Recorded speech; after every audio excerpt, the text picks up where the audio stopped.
A sloth, a donkey, and a curious human. Send a prompt and see what they're doing. One hits record with a question on his mind. Two brothers pick it up, see what they find. Corn takes his time, Herman's got the facts. Back and forth, they never hold back. My weird prompts, come on in, that's where we begin. My weird prompts, glad you're here. This episode was generated using artificial intelligence. Please verify facts. My Weird Prompts is a community-driven initiative exploring how AI can fuel curiosity and uncover the fascinating ways our world works. GPU compute for this podcast is generously provided by Modal. Learn more at modal.com. So, Herman, have you looked at the 2050 projections lately? Because they are wild. Today's prompt from Daniel is about the global demographic shift between the Muslim and Christian populations, and it feels like we are watching a massive tectonic realignment in real time. We are talking about a world where these two major faiths reach near parity in less than 3 decades. It is what some are calling the Great Equalization. It is a massive shift, Corn. I am Herman Poppleberry, and I have been digging through the latest data from the Pew Research Center and various United Nations population divisions all morning. What Daniel is pointing us toward is a fundamental restructuring of the human family tree. For centuries, Christianity has been the largest religious group by a significant margin, but the growth curves are converging. By 2050, both groups are projected to have about 2.8 billion adherents each. That is nearly 1/3 of the global population for each group. But the real story isn't just the numbers, it is the shifting center of gravity.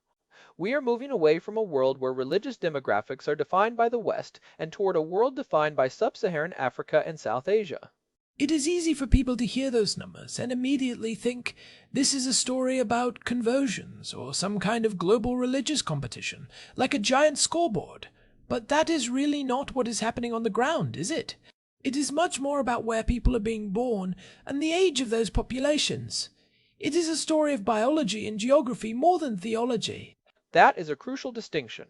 We are not seeing a massive wave of people switching teams, so to speak. While there is some movement, it largely cancels itself out on a global scale. This shift is almost entirely driven by 2 factors: fertility rates and age structures.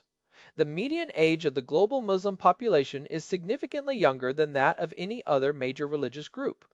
As of our current data in early 2026, we are looking at a median age of 24 for Muslims compared to 30 for Christians and 37 for Hindus.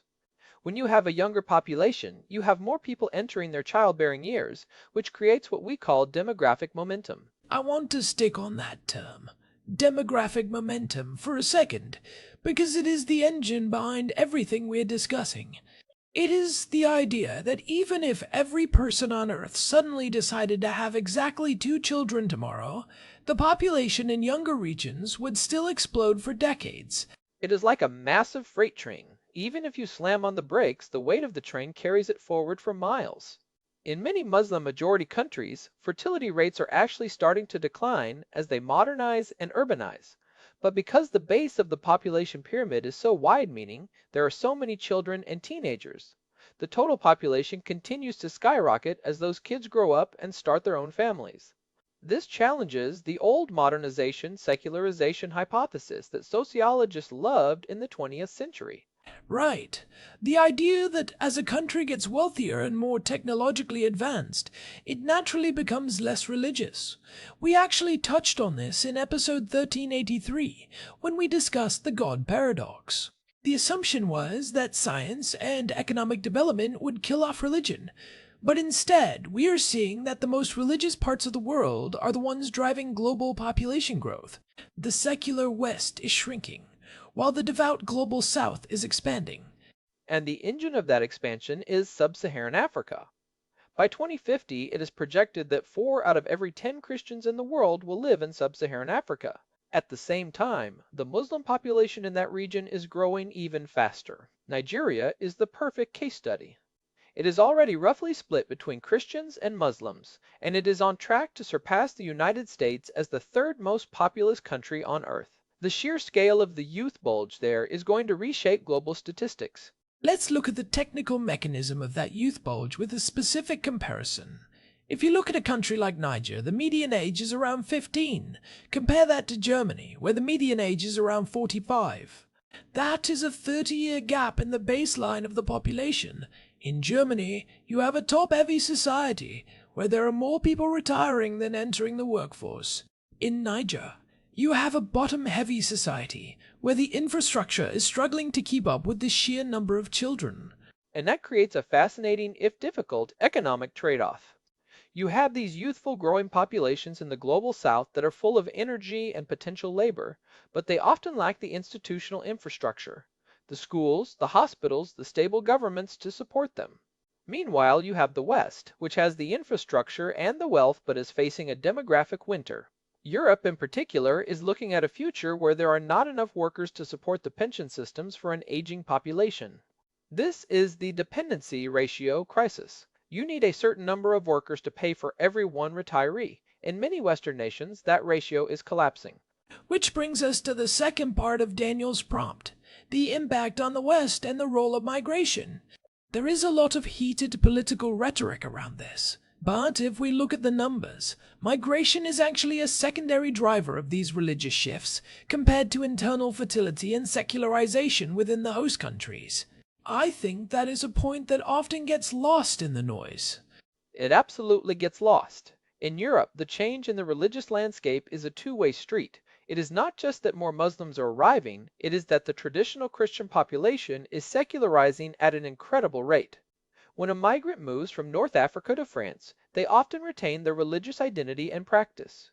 Meanwhile, the local French population is increasingly identifying as religiously unaffiliated or nones. So, the relative percentage of Muslims in the population grows not just because their numbers are increasing, but because the numbers of practicing Christians are shrinking. It is the secularization of the host versus the religious retention of the migrant. That creates a very different social dynamic than what we see in the United States. In the US, we have high levels of immigration, but we also have much higher rates of religious retention among the existing population. Americans, generally speaking, are more comfortable with public expressions of faith than Western Europeans are. The US is an outlier in the God paradox we mentioned earlier. It is wealthy and technologically advanced, yet it remains significantly more religious than its European counterparts. The European experience is really unique because of that aggressive secularism, especially in places like France or Belgium with their concept of laïcité or state secularism.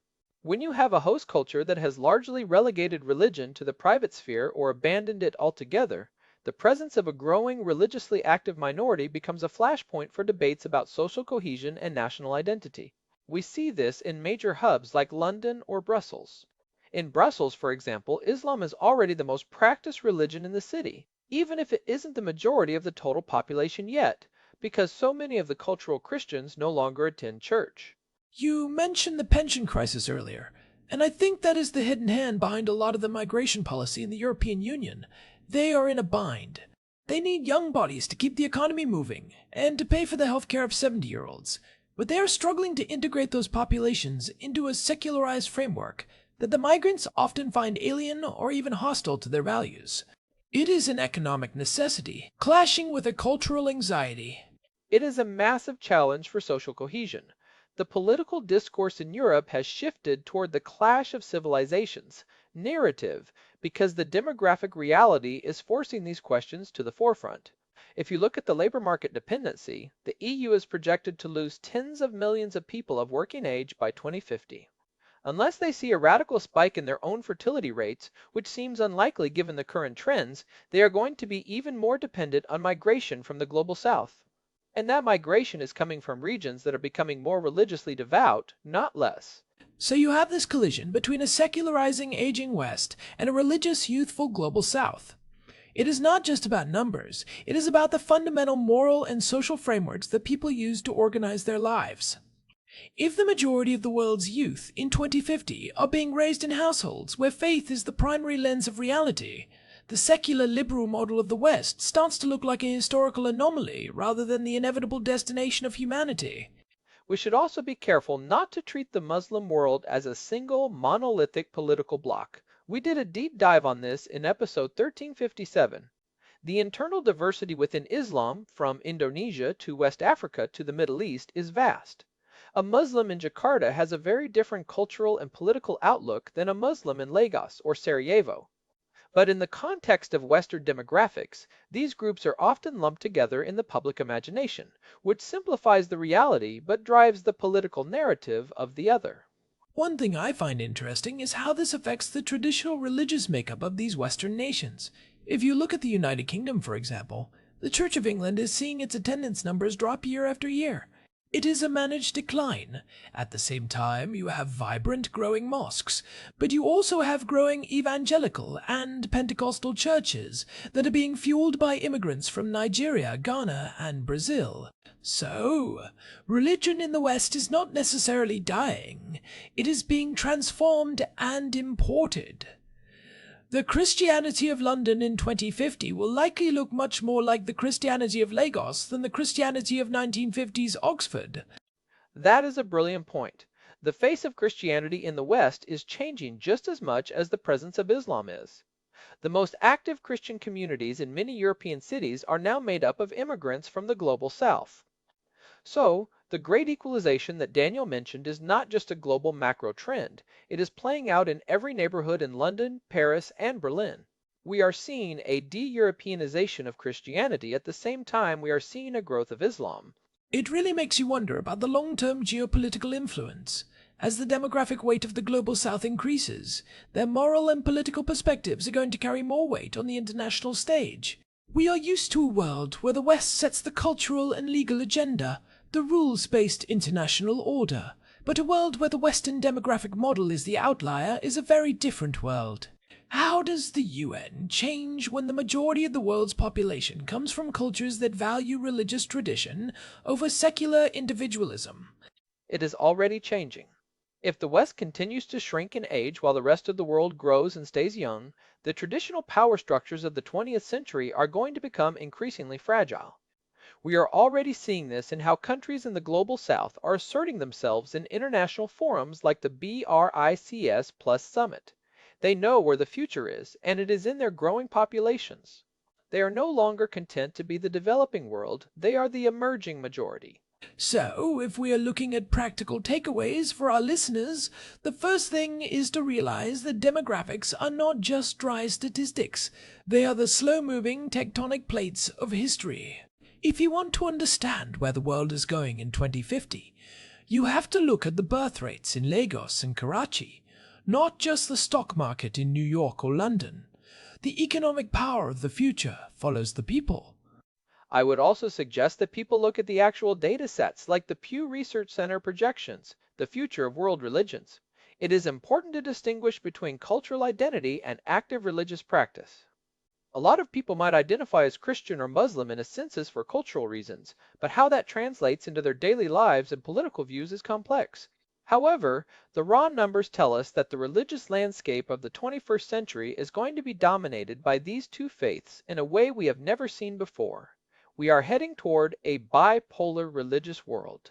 And we have to move past the idea that migration is the only thing changing the West.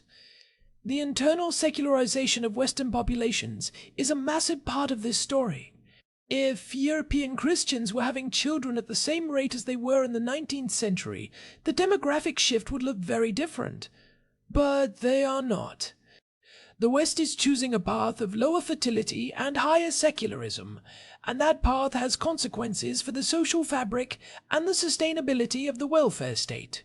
It also means we need to rethink how we talk about social cohesion. If we assume that everyone will eventually just become a secular liberal because they move to a Western country, we are ignoring the reality of religious retention among growing populations. We have to find ways to live together that respect these deep-seated identities rather than just waiting for them to disappear, because the data says they are not going anywhere. In fact, they are becoming the global norm. It is a lot to process, but it is better to face the reality of the numbers than to be surprised by them in 20 years. The world of 2050 is already being born today, literally. The children being born right now in Sub-Saharan Africa and South Asia are the ones who will be leading the global conversation when we are in our 70s and 80s. It really is. Their values, their faiths, and their economic needs will be the primary drivers of global policy. The West is going to have to learn how to be a partner in a world where it is no longer the demographic or moral center. It is a transition from a Western-centric world to a truly global one. I think that is a great place to wrap this up. We've covered the global parity projections, the engine of sub-Saharan growth, the reality of demographic momentum, and the complex interplay of migration and secularization in the West. It is a massive topic, and I am glad Daniel brought it to us. It really forces you to zoom out and look at the big picture. It is the foundational topic for understanding the 21st century. If you can grasp these demographic shifts, everything else, from geopolitics to economics to social conflict, starts to make more sense. It is the baseline for everything else. Well, that is the show for today. Thanks as always to our producer, Hilbert Flumingtop, for keeping everything running smoothly behind the scenes. And a big thanks to Modal for providing the GPU credits that power this show. We could not do this deep dive analysis without that kind of technical support. This has been My Weird Prompts. If you are enjoying these deep dives into the topics Daniel sends our way, a quick review on your favorite podcast app really helps us reach more people who are interested in these kinds of conversations. It makes a huge difference for independent shows like ours. You can also find us at myweirdprompts.com for our full archive and RSS feed. There is a lot of history in those 1,300 plus episodes if you want to go deeper on the God paradox or the internal diversity of the Muslim world that we mentioned today. We will be back soon with another prompt.